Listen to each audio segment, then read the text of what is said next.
All right.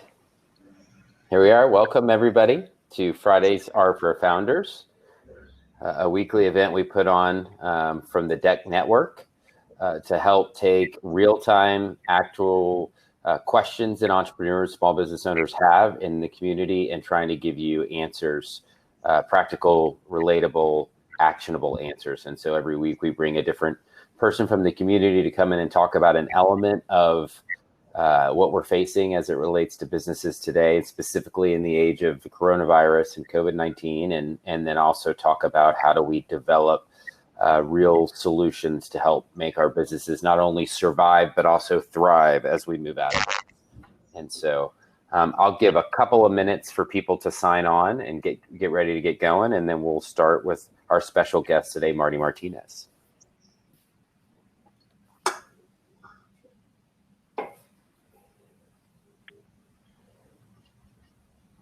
We have our special host here with us, Delanie Majors from the DEC Network. Thanks for doing this, Delanie.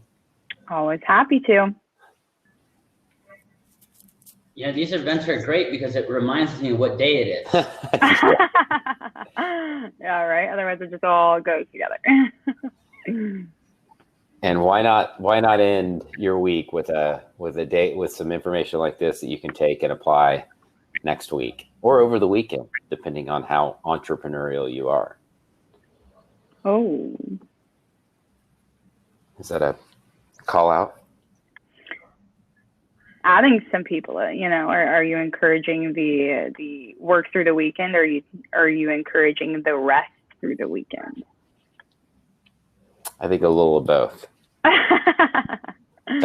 Balance. I think the word balance for an entrepreneur is not really what balance means for most people, but some very true of balance. That's very true. Very true.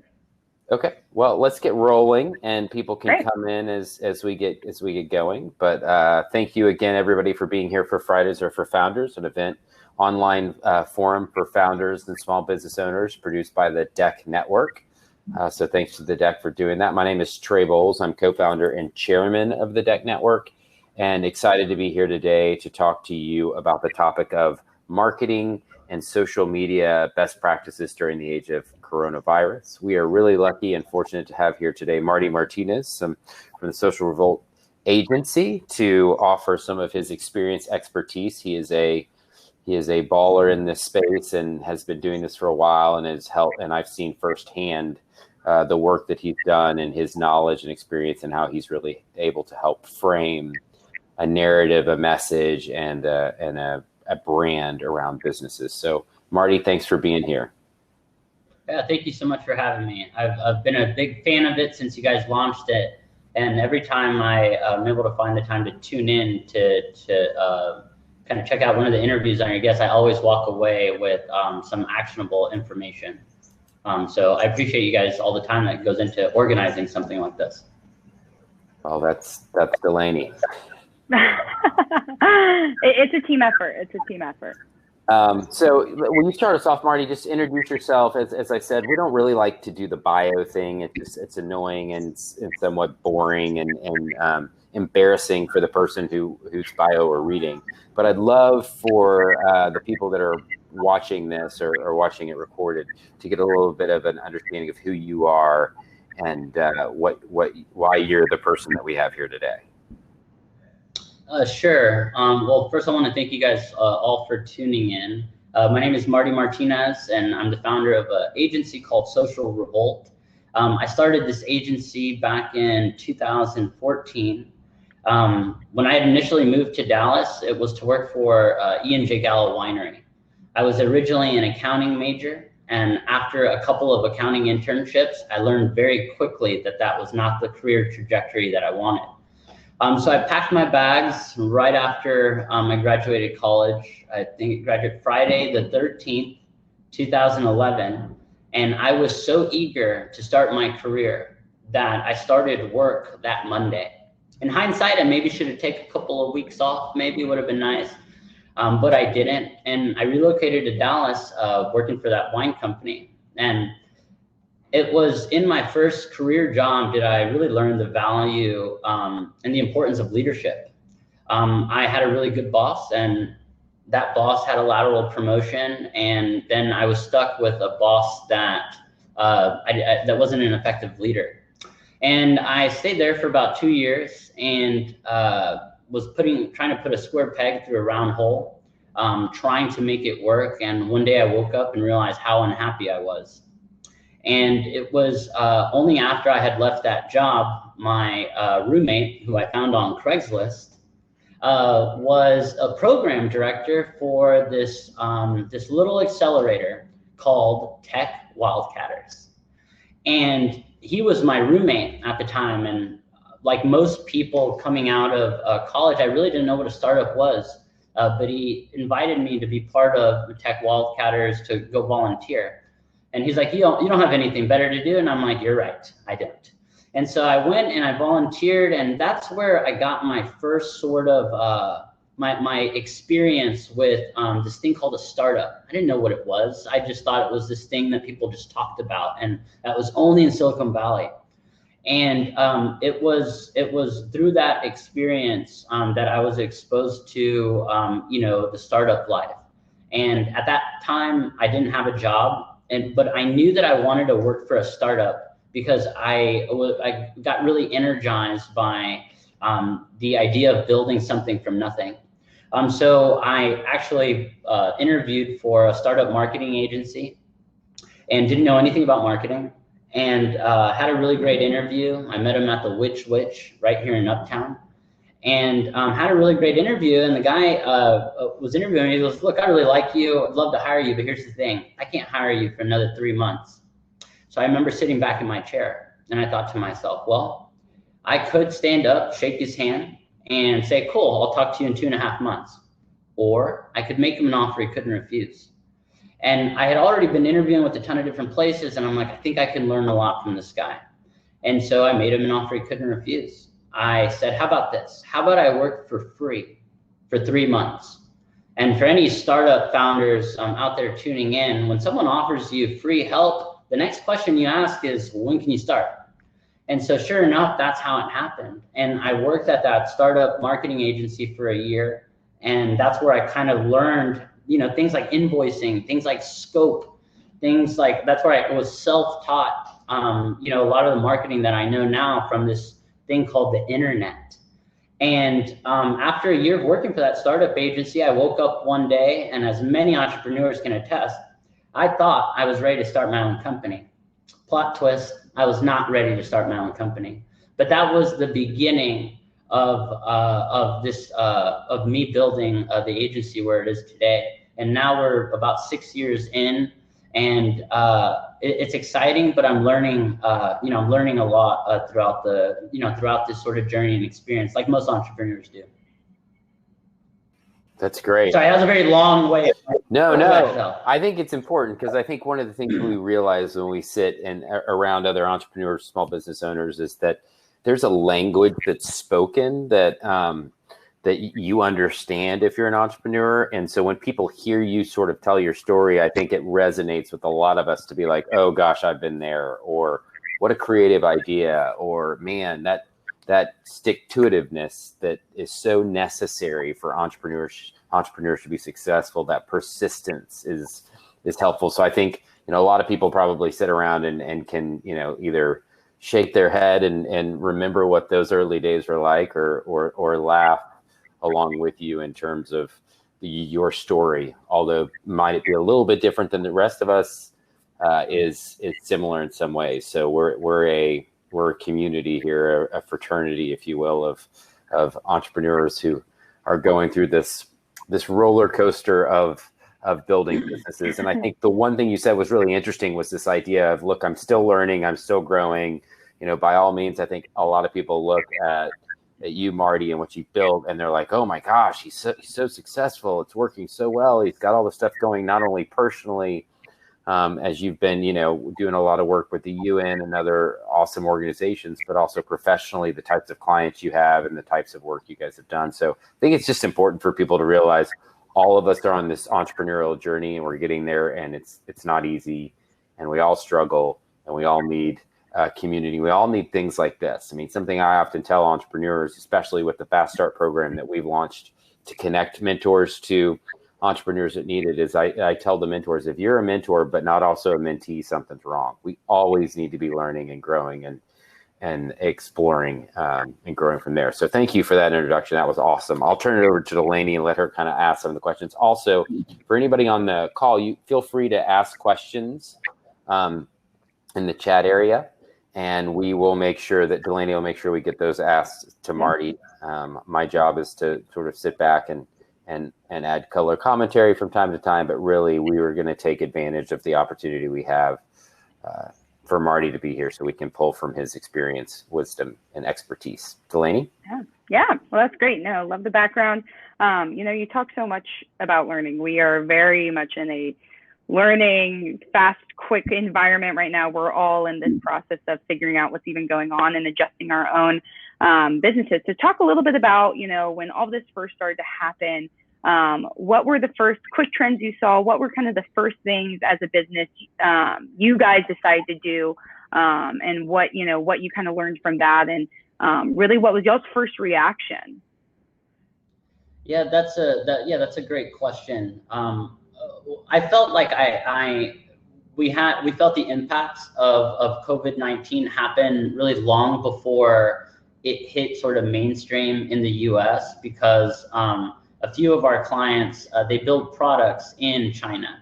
And so the minute Wuhan went down and there were some issues in the supply chain, we felt it very quickly. And this was probably back in like December time. And I didn't realize how bad it was getting until, it was already in the back of our doorstep. And as a founder and as a leader of the organization, I knew very quickly that I had to mitigate the bleeding.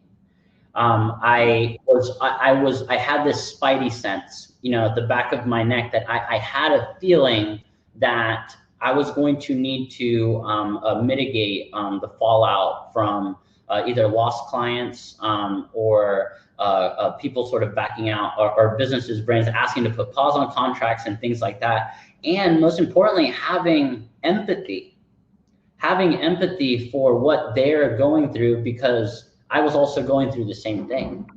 And one of the first things, I give the analogy of a boat was sinking and I can feel it.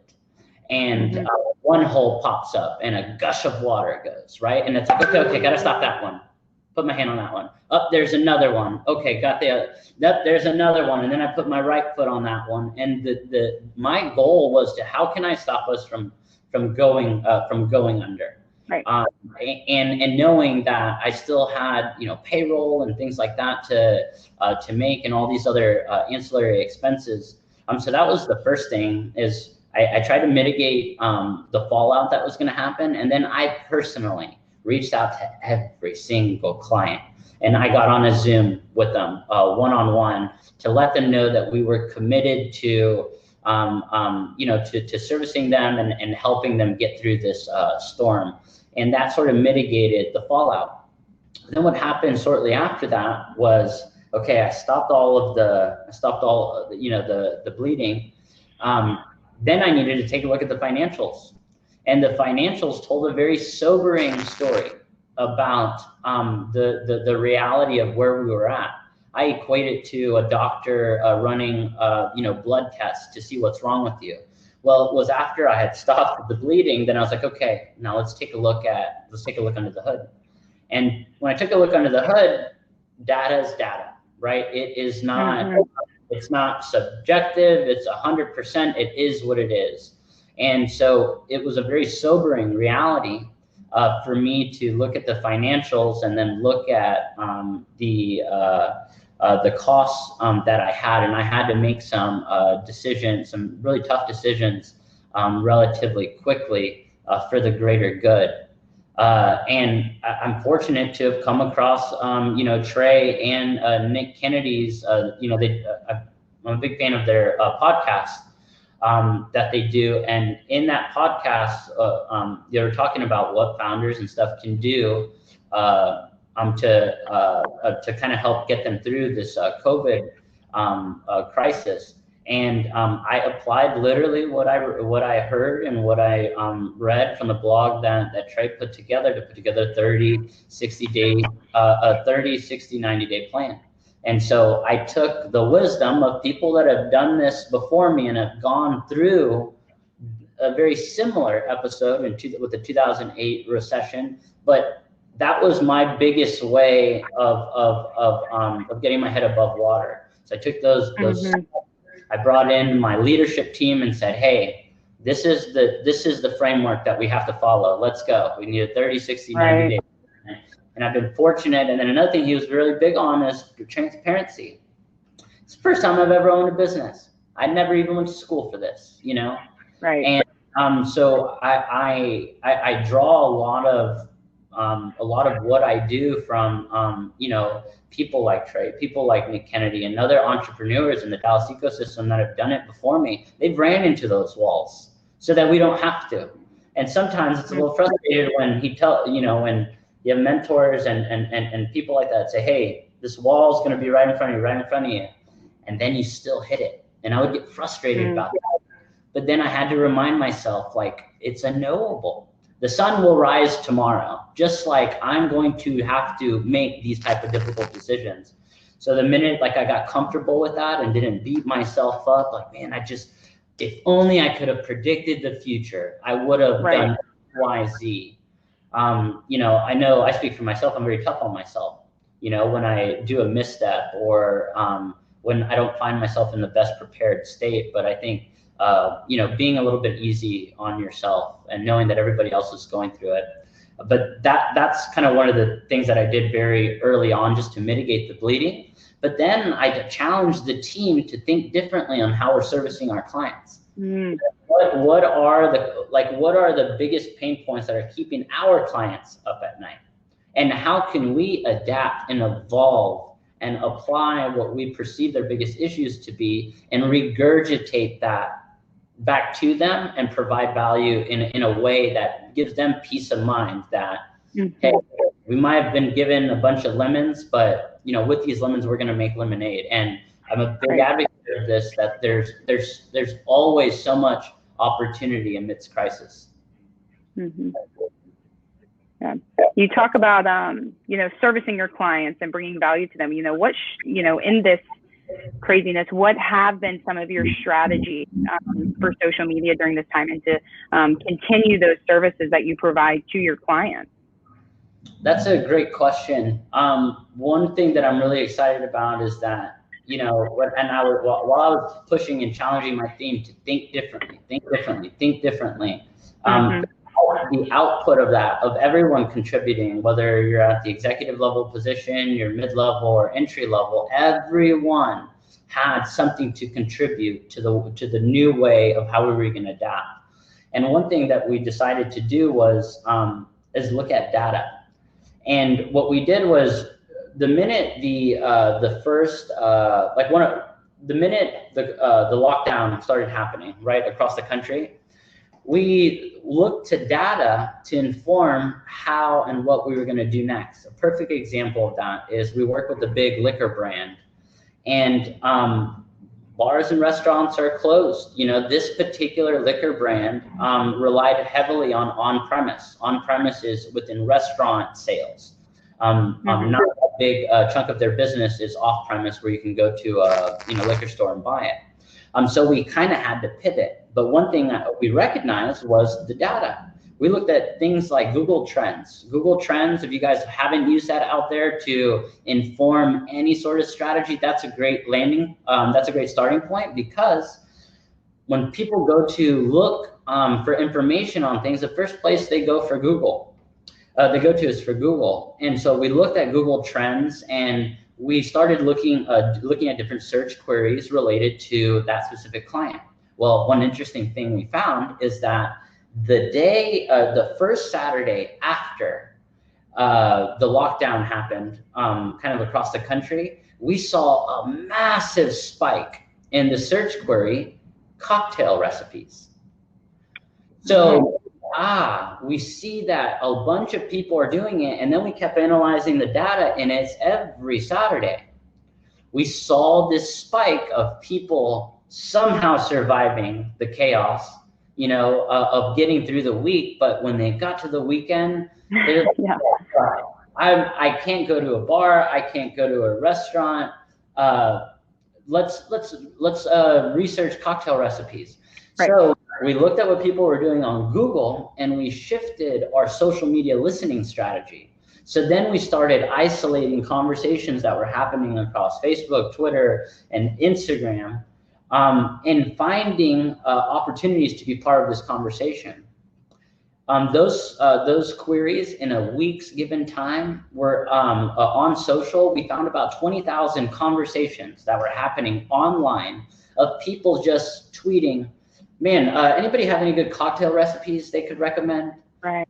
And I equate Twitter to what this is in real life. If I were to walk across the street and just yell, hey, anybody have any cocktail recipes? That's what Twitter is.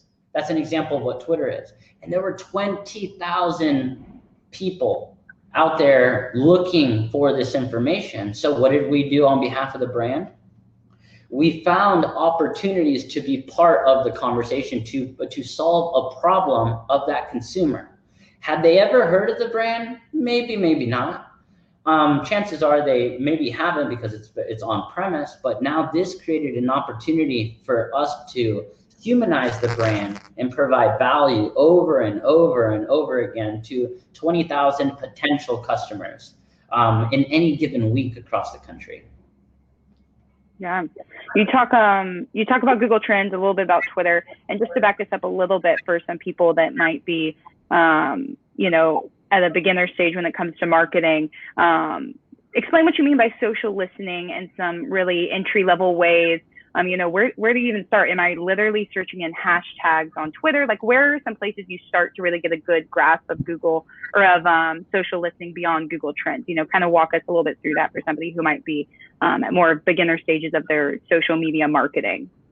Yeah, a great example of that is something that would be applicable to honestly any platform. So if I wanted to isolate conversations around a specific term, if you go to the Twitter and you go search, you just do a quote and then you insert that term and then quote it again. And immediately you'll get, from the beginning of eternity, from the lifetime of Twitter, it will show up in order of most recent to oldest, but it'll show up people talking or using those specific keywords that are included in your search. Mm-hmm. But that's at a very just basic level, finding out what people are talking around that. And then you can take it with Twitter. You can add some conditional sort of modifiers on that. So if you wanted to isolate conversations that were happening around that within a specific zip code, you can isolate those conversations from a geofencing standpoint. It's the same thing with Instagram. If you sell social media marketing services, go look up that hashtag. And you'll find thousands, hundreds of thousands of people using that hashtag. Either they're promoting their business or maybe they're asking a question about social media, but it creates that opportunity for you to be part of conversations before you ask someone to buy something. Definitely. Kind of on that same level, what are some other easy tips and tricks or key ideas and suggestions that you can give to entrepreneurs during this time when it comes to social media marketing? It would be first, but even before you get to social, is thinking about your customers right now and what are their pain points, and what's keeping them up at night, and then looking at what your skill set is and the value that your team or your agency or your product, what it provides, and finding a way to solve that problem by using your product. And that can change across the board if you're in health and wellness, right? Or you're a fitness trainer. Obviously gyms are all closed, but one thing that a lot of people probably realize, and I've been victim to it too, and it's been an evolution of how I've developed a good work from home system, is the importance of mental health, but also physical health. And there's a direct correlation between me working out, having a good healthy diet, spending time to meditate or to write, the more I do that, the more effective I am as a leader. It's really just asking yourself, how have your customers changed as a result of this, and how can you then use everything you have and the product and service that you're providing to help them accomplish that in a more efficient, more effective way. Right, definitely. You kind of talk about, you know, the fact that your consumers or your customers might have changed. You know, how do you talk to them during this time? How do you reconnect with them in a new way? I mean, we're all in this new normal. Do you have to adjust your voice? Are you adjusting to them? What have y'all kind of seen there, and what have you guys been doing for yourselves and some of your clients? So that's a good question, and very timely, because one of our customers is they're a packaging company, and they're a B2B service model. So you know, how to go about acquiring customers, which is on the top of everyone's mind, is how can I generate more revenue, or how can I be more profitable? And with this specific client, you know, we challenged them to re-engage their previous and existing customers, and shoot them a quick little survey monkey and get data from them. We can guess and estimate all we want what is in the mind of our customer, but there's no better resource than from the customer or previous customer directly. But when you ask very specific intentional questions about, you know, an example would be, rank these in order in terms of level of importance. Is it generating revenue? Is it maybe profitability? Is it, and this is all specific to packaging, right? So it's either to a consumer packaged good. So do they care more about generating revenue, or increasing their profitability? Maybe it's maintaining quality or service right now. So based on how they would rank that, they might say, hey, all I care about right now is profitability, because every company across the country is looking for ways that they could reduce their variable expenses. So sometimes that means looking under the couch cushion and seeing what you can find, cost saving measures. But with this specific B2B client, we suggested that, put together a little survey monkey, and let's extract the data from our clients. And if we find that overwhelmingly out of the 100 customers that we interviewed, they all said that profitability was most important, bingo. That's the first, that's one that we focus on. It's profitability, profitability. We might find overwhelmingly they don't care about this specific feature right now, or this specific benefit. So then it's like, if you know what the pillar is, what that messaging pillar is, then you find ways on social to say it a number of different ways. Again, this is B2B, so I'm thinking specifically LinkedIn. I'm not saying the other platforms are bad for B2B, but LinkedIn is a clear cut. It's a lot better for B2B than any other platform. But if we know that we need to, or one of our pain points and one of the things that are either previous or prospect customers are trying to solve, then we craft a ton of content around that. Maybe we write a LinkedIn article highlighting how we helped this brand find more profitability because they use our product, and as a result, they were able to reduce their expense on packaging by 18%. And then you get that 18% over the course of a year, and wow, we saved them $150,000. You know what that is? That's salary. That's one less person that a company, or one or two or three less people that a company had to get rid of as a result of finding those optimization points. So you have this messaging pillar. You know what your client want, or what your customers want. What about, you know, frequency? What about channels? You talk a little bit in B2B that it is LinkedIn. You know, maybe it's different for B2C. Obviously, you have insight on that. But yeah, what channels are you using? What's the frequency of the communication? And, you know, how do you develop your voice during this time? That's a great question. I think it really comes down, it's different for every vertical and different industry, but it comes down to really have a good understanding of your customer. Your customer might not be on LinkedIn. Your customer is probably going to be on maybe in Facebook, Twitter, or Instagram, or they might be on TikTok. A lot of people are making fun of TikTok, and there's a lot of early adopters and also a lot of laggards on the platform, but it's very clear that that is going to be a formidable platform to reckon with, especially if your consumer skews on the younger side. But having a good understanding of your customer, and I can't stress the importance of personifying your customer and creating these target personas, because we all have different. We don't have one type of customer. We have multiple different type of customers, and the way that you connect and speak with them and the frequency of which you engage and interact with them on platform is largely dependent on that personification of that target persona. You talk a little bit about TikTok or, something new, kind of in that same vein. What do you think about companies taking this time as an advantage to try something new? How do they try something new? What's out there? What opportunities are there for companies maybe to experiment a little bit when it comes to their marketing and social media marketing?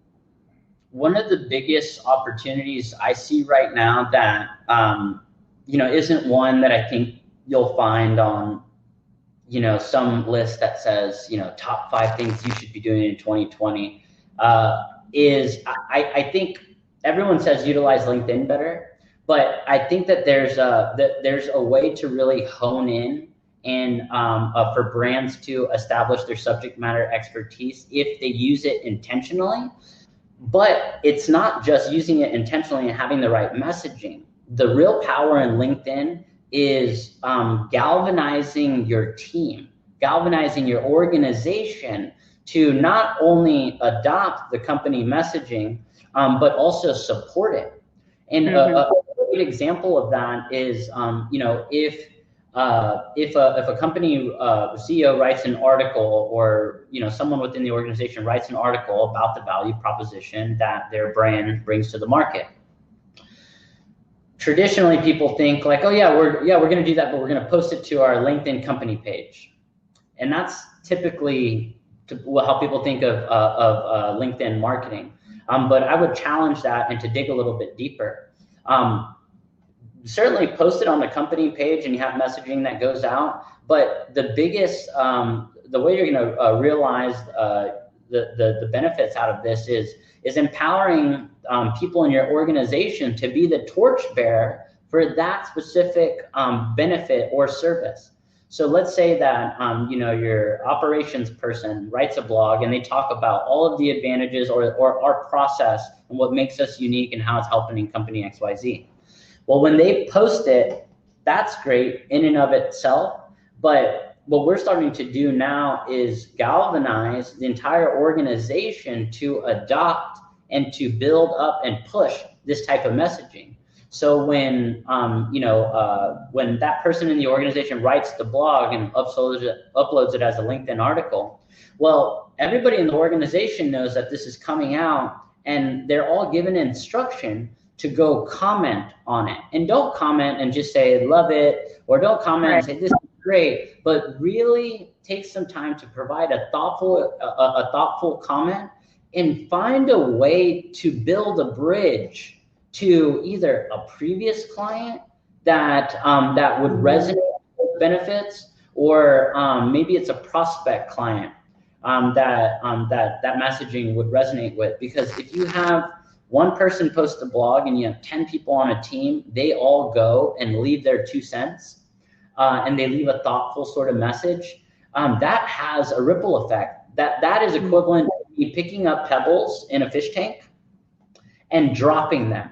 That has a ripple effect that then sort of spreads across each of those person's individual networks.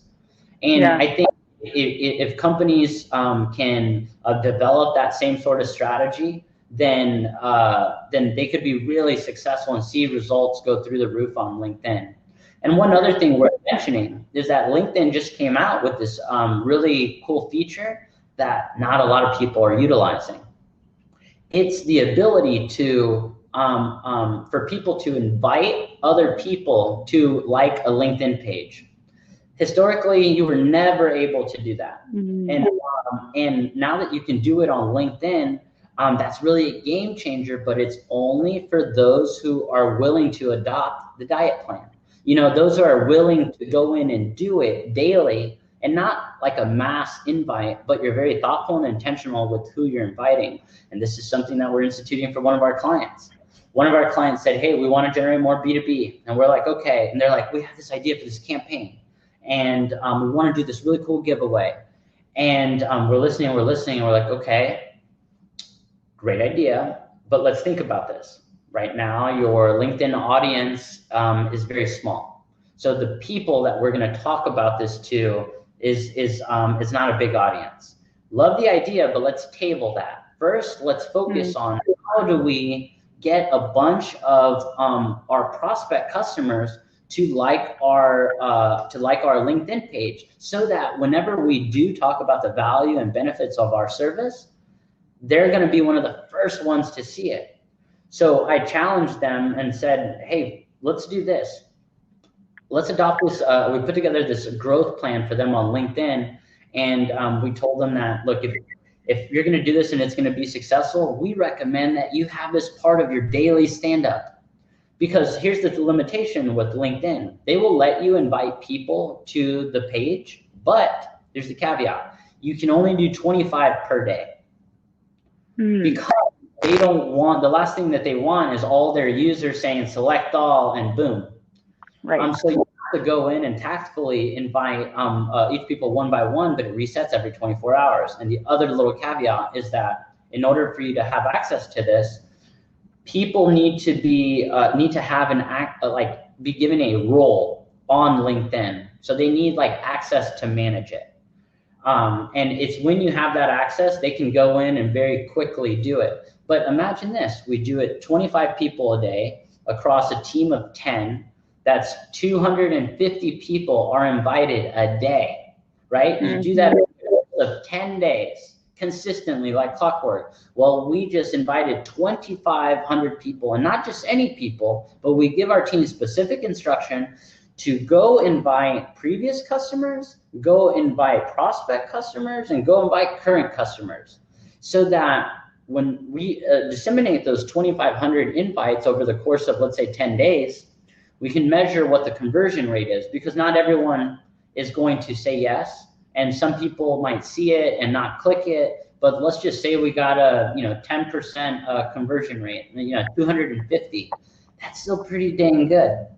And now we know that we have a highly targeted audience that consists of previous, current, or prospect customers, so that when we put all this time to write this blog that highlights the value that our company provides, and another blog about the testimonials of how we help the client gain 18% profitability just by changing a different box. Those type of stories is the cookie crumb approach to getting a sale. I want to go back to messaging for a second. We were talking about that here a minute ago. What about for a small business or somebody who might not have a large audience, or even people that do have a large audience? They've pivoted, in this time, maybe they're changing business model, maybe they're completely switching, maybe it's just a small shift, or maybe they have to shut down for a month or two. How do you effectively get that communication across, especially when there's so much noise right now about this exact thing, pivots or shifts? How do you get that across effectively? Yeah, that's a great question. I think before you even hop on a platform, having like a de facto document that you're always keeping top of mind of the messaging points, because it's very easy to get distracted by other things going on. But if you're laser focused on the messaging, on the audience that you're trying to reach, the potential objections that you're trying to overcome, and the value that you can provide to them, if you're laser focused on that plan, it will allow you to kind of be effective and accomplish the messaging that you're trying to get out. But another big component of that too is that we live in a day and age where you have to pay to play. And you know, back in the old days in Facebook, you know, organic reach was really nice. But then with the increased competition and stuff like that, and the decrease in organic reach, I recommend every client that that we're managing Facebook for, if you're going to hire us to spend time to put together a great content strategy for social and to develop compelling creative, whether that's imagery or video, and all you want to do, and if all we do is post it to a platform like Facebook, we do ourselves and their investment in creating this really great content a disservice. Why? Because we live in a day and age where on Facebook, just a fraction of your audience is going to see that messaging.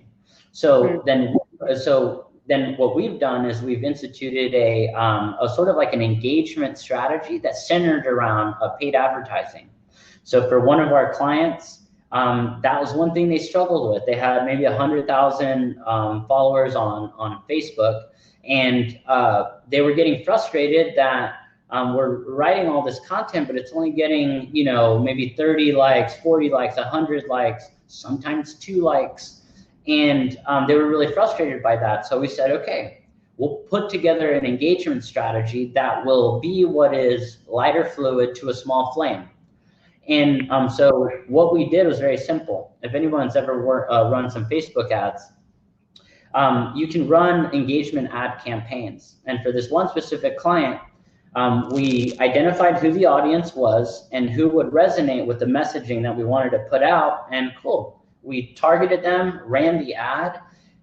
I think it for sure cost us anywhere between maybe 1 to 2 cents per engagement. And an engagement is classified as a like, comment, or share. So like we have case studies, examples of spending literally $22, and that $22 yielded 547 shares, 800 comments, and 2,000 likes.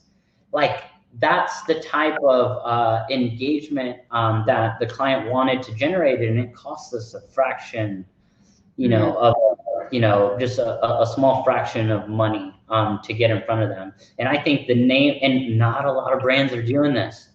They're not. Restaurants do it all the time. Restaurants, you know, I know that are really struggling because a lot of them are closed, or they can only open at 25% capacity, or they're focused just on food delivery and takeout. Well, a lot of these restaurants, I'm seeing it happen. They're relying on that single Instagram story post, and that single Instagram post on the feed, and that single Facebook post to let people know that they are still there. And that favorite omelet brunch that they always go to is still, it can still be within their grasp, but now it just comes to the comfort of their own home. And I see it happen time and time again. And the brands that are willing to take a portion of the very generous or the very precious revenue that they're able to generate now, but if they're able to take a little bit of a risk and deploy it tactfully, man, a restaurant can dominate their geo-specific location, because every time I open my phone, and I'm on it all day, and here's the thing is, we're very a lot of on routine, right? I can guess that most people are hungry between maybe 10 and 1 in the morning, right? Most people are thinking about happy hour or thinking about dinner, or they're hungry. Again, maybe between 5 and 7 or 5 and 8, because you got to think it's light outside a lot longer. Yeah. So these restaurants can run geo-specific campaigns. We can target someone within a 1-mile radius of that restaurant, and say, like clockwork, every time between 10 a.m. and 12:30, we're gonna push out messaging via paid ads that remind people that they're 2 clicks away from ordering their favorite burger, and it'll be there in 15 minutes. And I just don't see it happening at all. And this is the entrepreneur in me, as chaotic as things are. I still see the opportunity, which forces me to change my business model. I know that I can go out and solve that problem for a lot of restaurants or a lot of businesses. So then I'm getting into the mind of my potential customer. What do they care about right now? Well, they're probably hesitant to spend any money. Why? Because that means they either have to lay someone off, or they have to reduce hours, or something in between. So I'm even thinking of changing my business model to an extent to service that specific industry, and making it so where it's not a big investment on their end, at least to try it out. And if I can prove to a business that I know, and there's a restaurant that I've been talking to that on average was making $15,000 a day.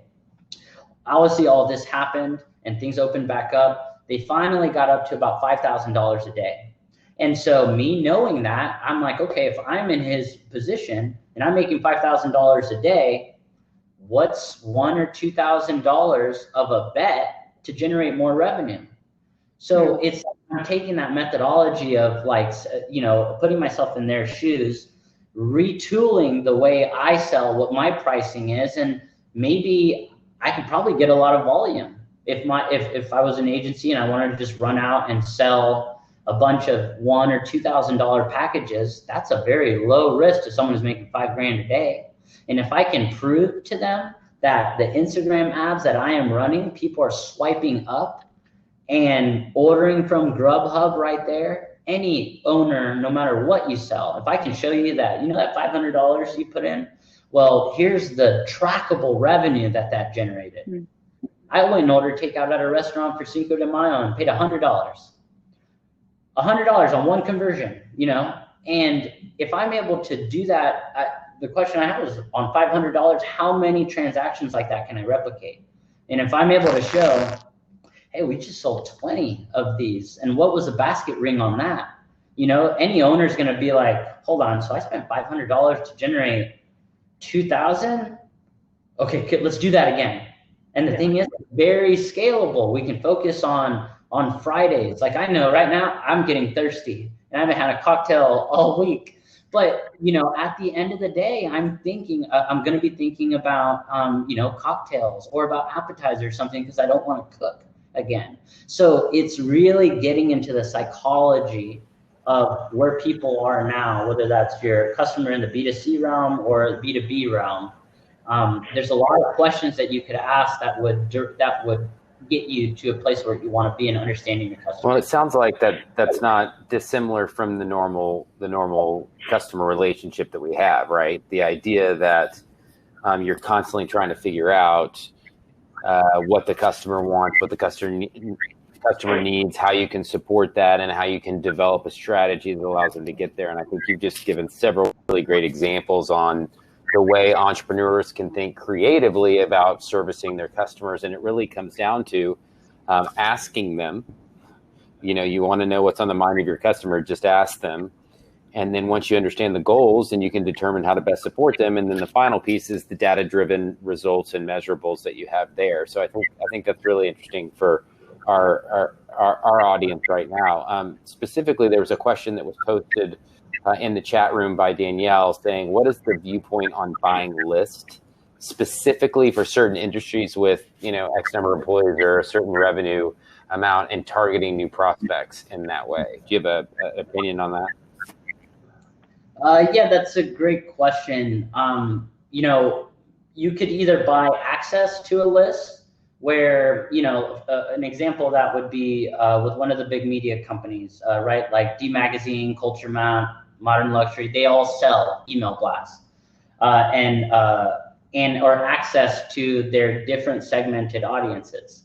And you can buy access to it. Well, they'll send an email blast on your behalf, and you're paying for positioning within that email blast. Or you can buy them maybe just outright. There's pros and cons to each, and obviously costs associated with it. But although it's valuable, you have to be okay with knowing that 10,000 person email list that you just bought direct access to, let's say, so it gives you the opportunity to email them yourself. it's still cold. It's a very cold email. And I look at that as, maybe I'll give the analogy of an onion, right? You send that one email blast to the 10,000 people, and you find that maybe you only have like a 3% open rate, right? So then it's a data point that it allows you for continued optimization. But you got 3% out of that 10,000 to open it. So then what did out of those 3%, what did they do? Did they click that link or that call to action where that you wanted them to? Or did they click another link in there that you were hoping that they would? And it all comes down to kind of working that list down and down, but there's an opportunity cost and a financial cost for it too. You just have to be able to kind of forecast those different scenarios, because you don't know really until you test it. Because then I would ask, if I am going to buy something for, an email list for 10,000 people, what's the cost, and how many conversions would I need to drive? How many sales would I need to drive on this investment to reach these 10,000 people in order to break even? And how much would it cost for me to maybe to continue using it? Because then there's other costs too. You throw that 10,000 person email list in MailChimp, well, you're going to pay for that. And so there's costs associated with that too. My recommendation would be to just have a plan outside of just, I want to talk to these people. Have a really good plan of what your first messaging is, what your second, third, and fourth messaging is. So it's very sequential. And also plan for different variants. If you know that you fundamentally want to get someone from an email open to a blog, to another blog, to a video, then to a close, if that's 4 steps in that journey, then now cool, that's the plan that you want to go with. But then you have to think about, there's additional layers of optimization, right? So then you agree fundamentally where you want to take them and what you want to say, what you want them to do, but then there's different ways to say it. So your initial email, you could test different headlines, and it's rigorous, exhaustive testing. It's like you're a bit of a scientist. You have to test the headline copy, you have to test the hero image, you have to test the time, and it's a very exhaustive effort. But the minute you're able to drill down on it and generate a sales, when it kind of gets exciting. But that's the type of thing that the more meticulous you are and intentional with providing that messaging and moving them down the marketing funnel, the better results you're going to have. Great. As we kind of get towards the end here, I did want to look a little forward looking. What trends, especially in the marketing world, or when it comes to just, how businesses are marketing themselves, what's here to stay? What's here to stay? What do they need to be thinking about long-term, shifting their marketing strategy, shifting how they market? And, what's a now thing that, hey, it's happening now, but don't worry about it too much, 6 months from now? What's here to stay? What's kind of going to flow the way?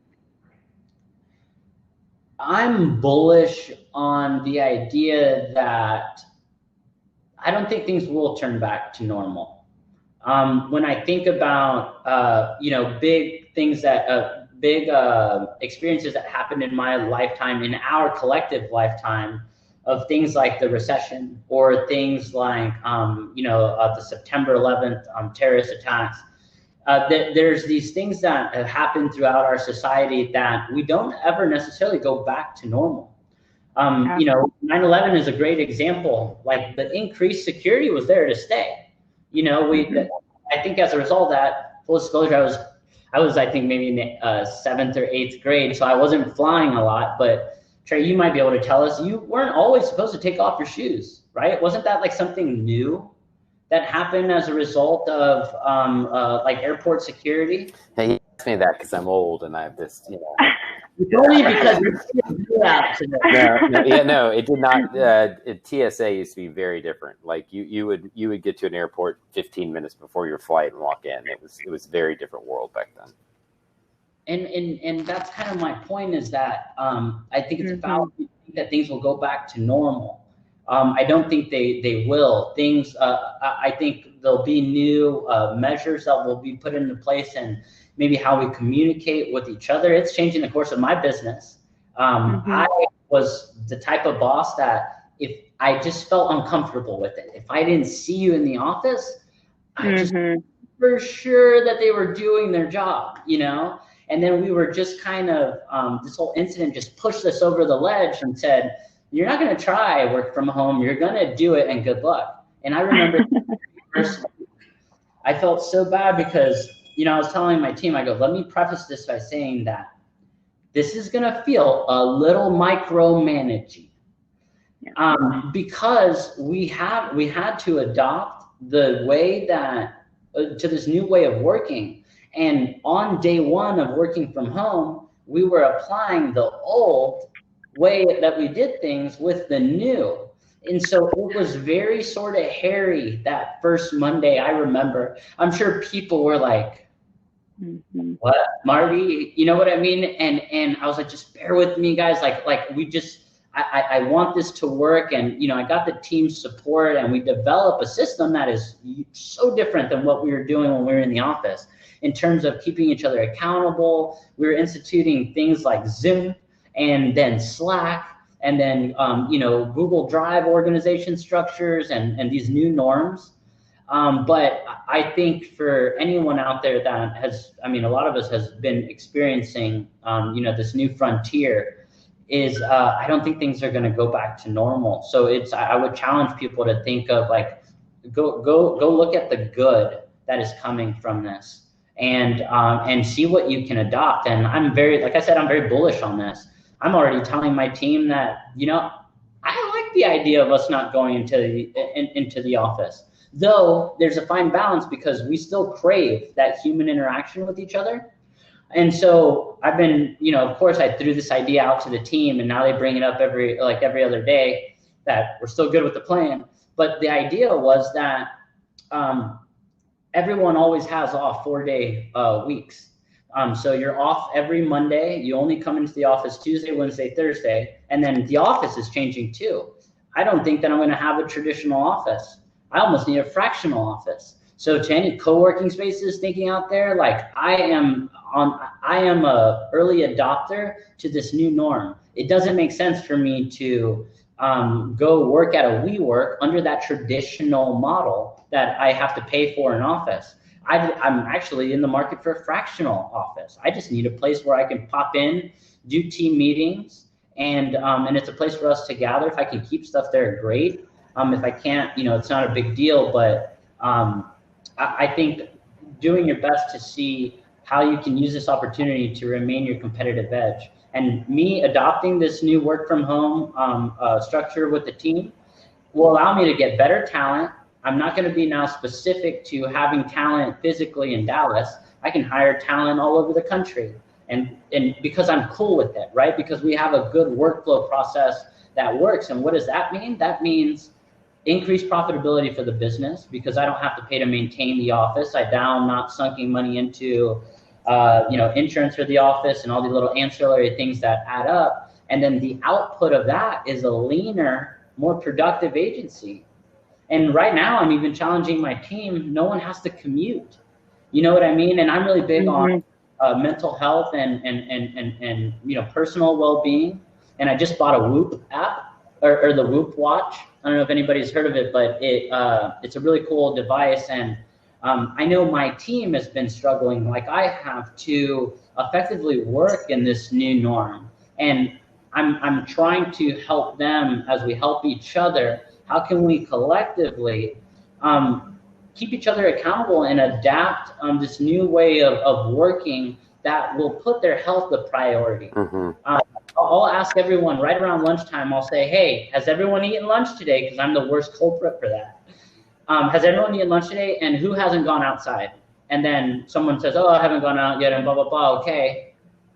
On our next daily stand-up at 2:30, you know, you guys better be outside, you know, to get some fresh air. Right. So I think there's a lot of opportunities to improve for those that are willing to kind of look, you know, and challenge the way we've always done things. Well, and I think you make a good point to really think about adapting in this time thinking about being innovative and creative. We always say that, necessity is the mother of innovation. You talk about understanding your customers' needs, taking something new to them. I think there's a lot that can be taken away from today's time with you, Marty. Thank you so much for being here. Thank everybody else for being here, either live or watching it after the fact. We wanted to say thank you to you. Want to make sure that we are also referencing the Let's Grow North Texas Business website that the DEC Network created, which helps provide resources for people similar to this. This will go up on that site as well, and just finding things that can help you think differently, be creative, find funding, all that stuff is on that site. And then obviously we'd love to have you come and either be a mentor or find a mentor at the Fast Start Mentor Program. All of those links are in the chat section here. Thanks everybody for coming. We'll see you next week on Fridays Are for Founders. Thank you, Delanie, for running in. And again, Marty, thanks for being here. Thanks for having me. Thanks, guys.